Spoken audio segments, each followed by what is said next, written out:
The Royal Marine Pull-Up Test is a challenging, tempo-controlled pull-up assessment used in the selection process of Royal Marines. And what makes this assessment different from other military pull-up tests is the standard around tempo, which makes it pretty demanding. So not only does every rep have to meet the technical demands, but they have to be performed at a specific tempo, and failure to maintain either the form requirements or the tempo requirements results in the test coming to an end. So in terms of the technical requirements, each rep starts from a fully extended position. The chin must pass the bar at the top, and each rep has to be performed without kipping, so nothing super unusual there. But when you layer the tempo requirements over that, you're going to be pulling from a dead stop and pausing at the top, two things guaranteed to make your reps harder and keep you honest.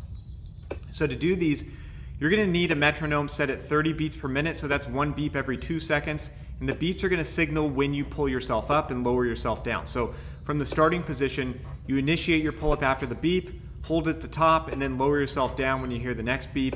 So with a beep every 2 seconds, you're going to be turning out pull-ups at a rate of 1 every 4 seconds. So from an overhand dead hang position, you hear the beep, you pull yourself up, you pause at the top, you hear the next beep, you lower yourself down, you hold at the bottom, and you repeat until you can no longer maintain tempo or the form requirements. So this pull-up test is not only a great training tool to keep you honest, but it's something you can regularly revisit over time to objectively assess your pull-up progress. So it's both a training tool and a very useful reference point. So either way, it's humbling. Give it a shot. If you have any questions, let me know. Thanks for watching. I'll see you next time.